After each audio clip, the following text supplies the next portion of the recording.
Welcome back, everybody. We continue with our Grassroots Citizens panel.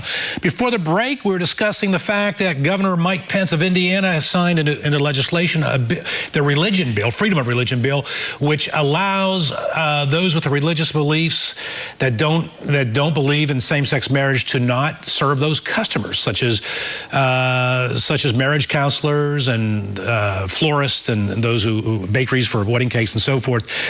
You know, just before the break, our comedian on the panel, we don't know if he was being humorous or being right to the point, said that he called those with religious beliefs that do not serve gay couples as being homophobic. He called you a homophobe? I didn't say the religious beliefs part, but go ahead. So homophobic means what to you? It's a dislike or prejudice against gay people. So it's actually a fear, because that's what phobia is. It's a fear. So I fear big bears. And most people are motivated through fear. So by not wanting to treat a couple that is gay, are you afraid of them?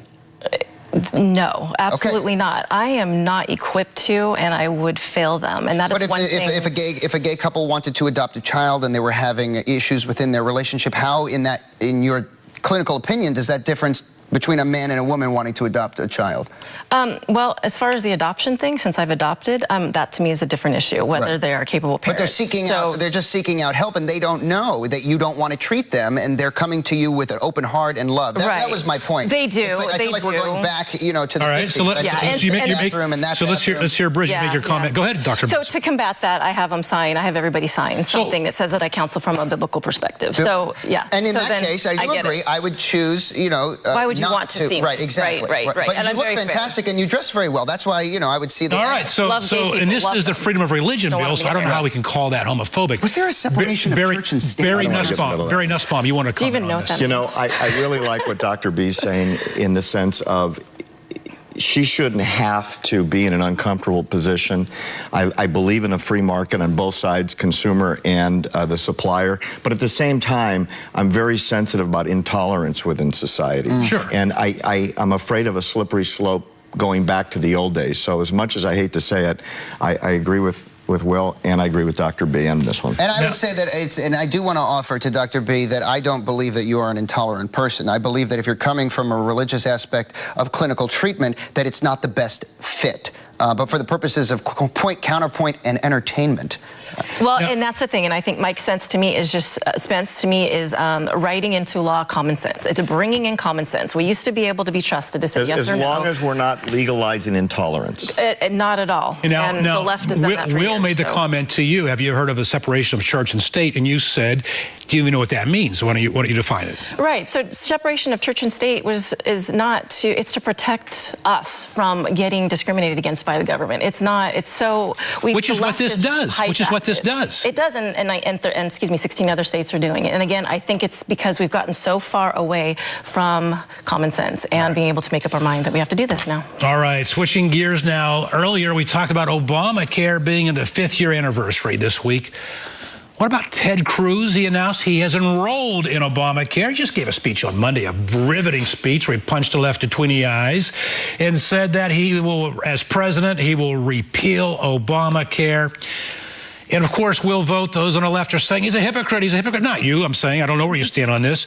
What do you believe? What's your take on Ted Cruz announcing that he's enrolled in Obamacare? I have to apologize. I was so confused because when I was coming up here, I legitimately thought it was that Tom Cruise was going to be, and I thought that he actually would have a chance to win. Ted Cruz, I don't think so. I mean, I'm happy that he was able to navigate his way through the, through the website. But I think he's in the debate, and he's going to raise some issues. But other than that, he's not really a contender. He's not. He's a pretender, not a contender. We all know what the Electoral College looks like, and he's not going to hit those numbers. He's a huge contender. He walks his talk, and I think that's why he enrolled. He's doing exactly what he's supposed to do, or he'll be fined. I think he is such a man of integrity, and I think he's got a great shot. You know, did you at all sit there? I'm going to ask you a tough question. Yeah. His views are very much in line with Rick Santorum. Yes, yes. Did you sit there and watch that speech and say, man, I wish my friend Rick Santorum had that speaking ability and that charisma? He does, and if you've been in front of Rick Santorum, he does have that speaking ability and charisma. I think they are cut from the same cloth. They both have strong religious beliefs. They both are men of integrity, so I'm excited. Was this a speech at Liberty University? Yeah. Where the students, if they didn't show up, would have been... Oh, you know, I hear that over again. When was the last time? I heard. When was the last time? Somebody called me. They just said. When was the last time Hillary Clinton or Barack Obama had an audience that was not handpicked or pre-selected? Exactly. Jerome, let's go to you. We're almost out of time. I say it's a brilliant move by Ted Cruz. He now becomes one of the few politicians in Washington that has firsthand experience to give the American people his experience as an enrollee in Obamacare. What is your take on this? Yeah, but liberals aren't looking at it like that. I think this is the first example of Ted Cruz derangement syndrome. He would have been damned. He would have been damned by liberals if he said, you know what, I'm going to protest and be some sort of conservative purist and not insure my family, and then something catastrophic happens to his wife or his 2 children, and they would have vilified him for that.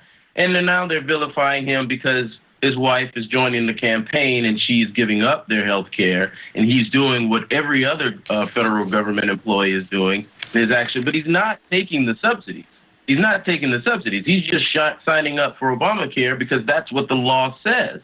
So he's not going to get a pass. He's not going to get any wiggle room, and they're not giving him the benefit of the doubt. I think the left is going to come to terms with they either love him or they hate him. All right, we got to leave it right there, Jerome. Don't mean to cut you off. That's our time, folks. I want to thank our panel members, comedian, actor, and former Clinton intern. Does not look like Monica Lewinsky. Thank you.